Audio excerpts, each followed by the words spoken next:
generation C. So nobody had a clear picture of the way genetics worked until the mid-1800s, when this fella, Gregor Mendel, came along, and he was a monk. Oh, there we go. He was a monk in what used to be the Empire of Austria, and he would do some breeding experiments with pea plants, called crossing experiments with pea plants, and he was able to work out the rules of genetics, which, you know, he did this single-handedly, and it was such a major advance in biology. It's kind of rare that one person by themselves revolutionizes a field in any science, but he did. And he tested various traits when he was breeding the pea plants, but one of the things he worked with was the color of the flowers, and that's what I'm going to use as my examples. And let's introduce a little symbols that he used here. When he was crossing two pea plants, the plants he actually crossed, the parents of the mating experiment, he called the P generation for parental generation. Like here he's crossing a purple one with a white one, those are the P generation. The offspring from that generation he called the F1 generation. And oftentimes he would take that F1 generation and mate them amongst themselves and end up with what he called the F2 generation. You can think of it as the grandchildren of the original parental generation. Okay, well, he, by carrying out these genetics experiments, he was eventually able to work out the rules of genetics, and I summarized those here on the next part of your handout. And I think what I'll do is write on the board for a moment.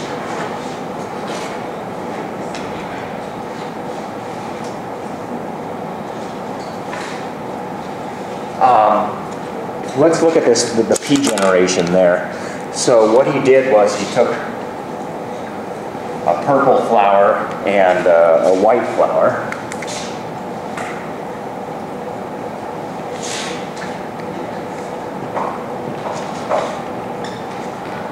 and first of all he said, all right, every trait is controlled by a gene. We now know that's true. He didn't know what a gene was at the time in terms of a molecule. He didn't know they were DNA molecules, but you know there was something, some sort of factor inside the plant that controls the trait. But he said, okay, look, obviously genes can come in more than one type because there's more than one flower color involved here. I'm going to write it like this. So the flower color, there's a flower color gene,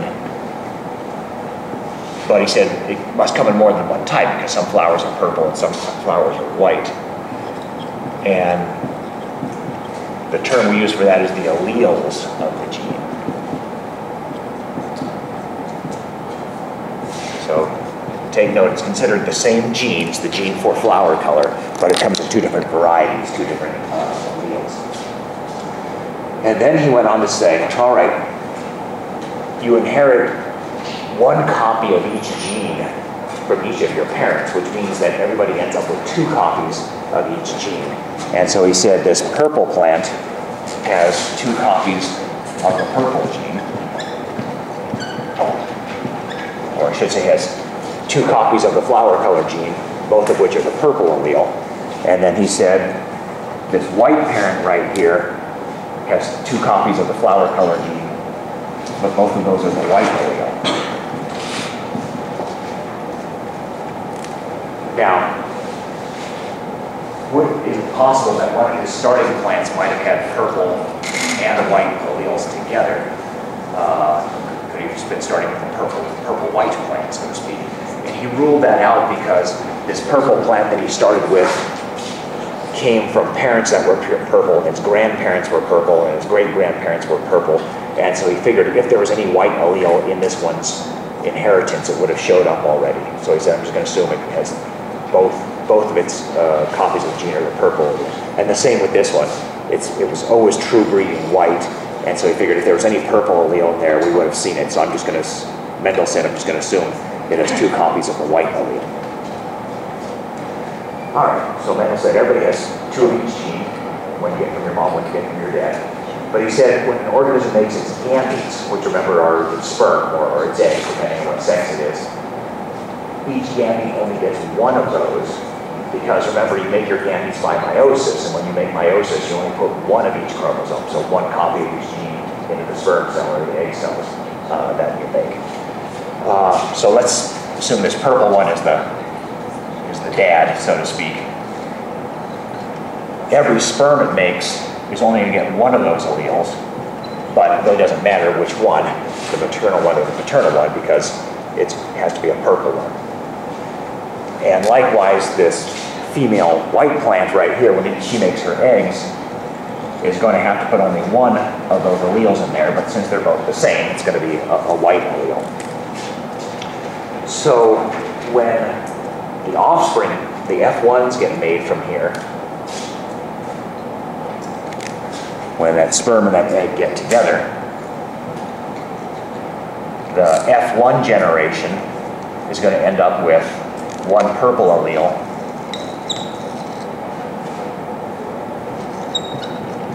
and 1 white allele.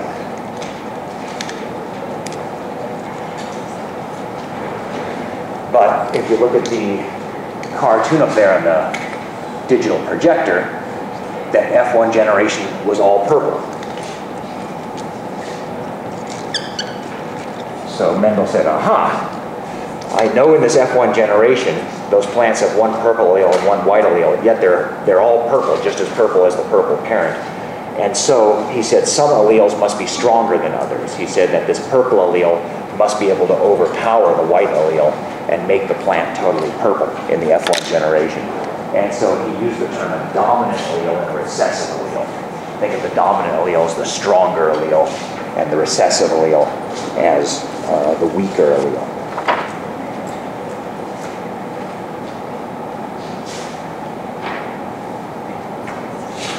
Here are the actual terms that go with those. The dominant allele is defined as an allele that is always expressed if it's present at all. It doesn't matter if it's in 1 copy or 2 copies. If it's present, it controls the trait that gets expressed. Whereas a recessive allele is only expressed if the dominant allele is not there. And looking at these, you see that it makes sense that whenever the purple allele is present here or here, it controls the trait. You have a purple plant. But you only get the white allele, the recessive allele, controlling the trait when there is no purple allele around, where there is no dominant allele.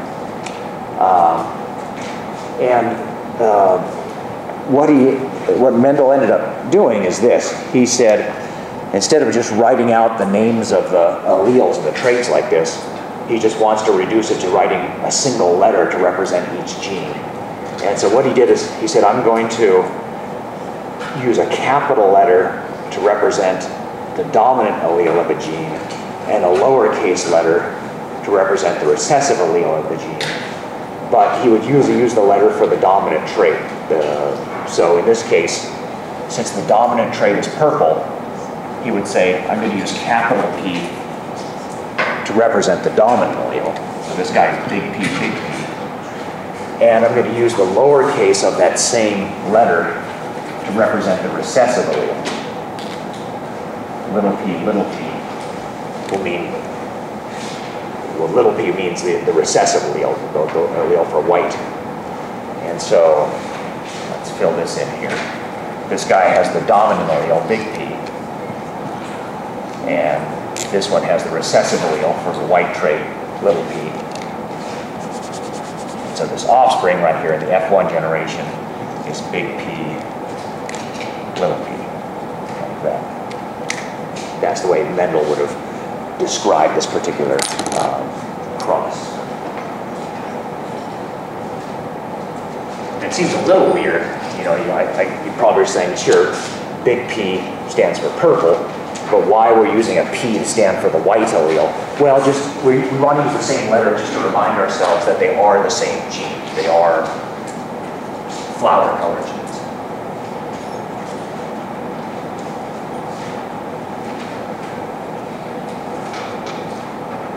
now I want to go on a slight tangent here and talk about what makes alleles dominant or recessive. This is something that Mendel didn't know, because remember, he didn't know what the genes were made out of at a molecular level, but we do. Genes encode proteins, and I'll use enzymes as an example, as a type of protein.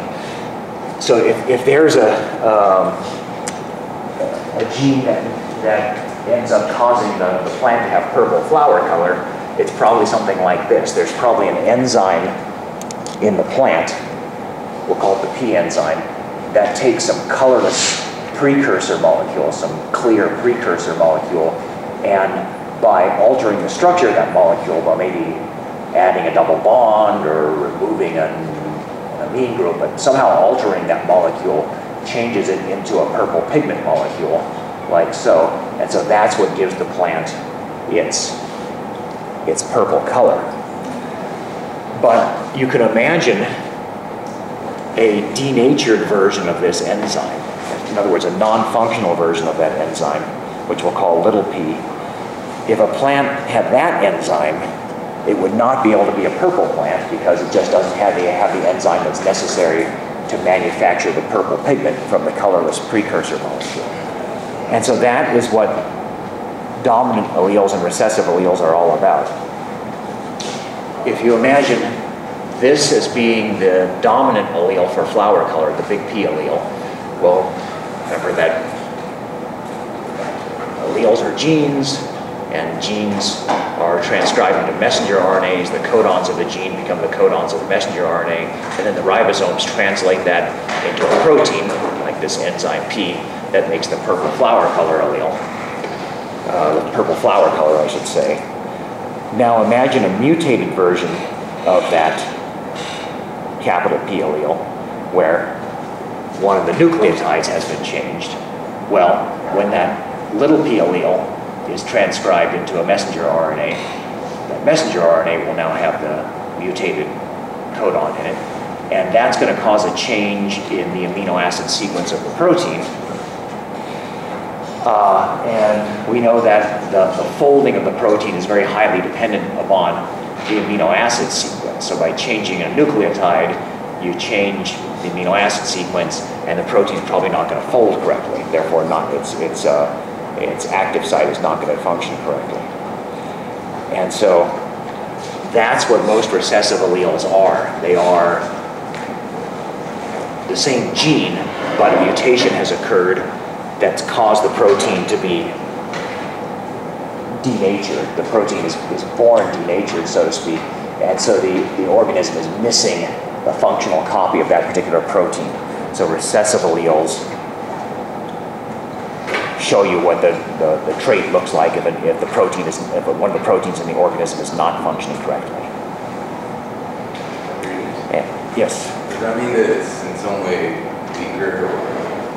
I guess it's weaker in the sense in that the protein is not functioning correctly, or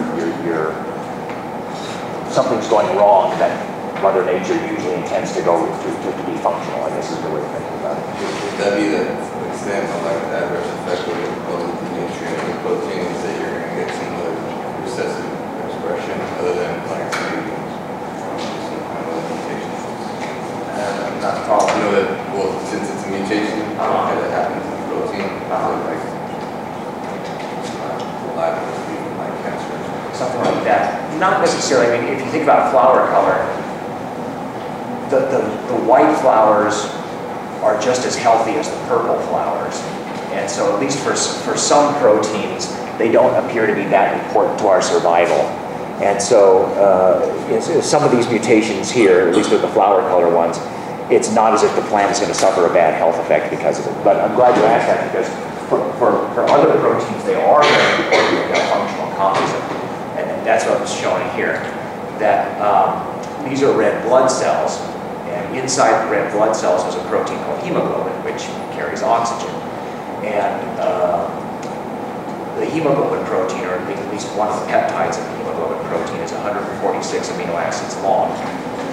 Here's the normal amino acid sequence of the first 8 amino acids in normal hemoglobin. in people with sickle cell anemia, which is a genetic disease from inheriting a bad allele for this protein, there's been just one nucleotide changed, which leads to one amino acid change out of the 146. The glutamate becomes a valine amino acid. But that single change is enough to cause the protein to misfold, and one of the effects is that their blood cells don't carry oxygen well, and so you get weakness and fatigue from the anemia. And it also causes the red blood cells to take on kind of these bizarre sickle shapes, which is where the name of the sickle cell disease comes from. So I guess, Rolando, it sort of comes down to how important is the protein that we're talking about to whether it affects your survival or not. Okay, now when we'll be doing genetics crosses, one way you could approach them is like this, where you draw a diagram like this of the parents and then draw their gametes, and then showing the gametes come together to make an offspring. But that's a little kind of hard to do them that way. Well, actually, I was getting a little ahead of myself. I was going to introduce something called the Punnett square, but let me introduce a couple more terms here before I do that.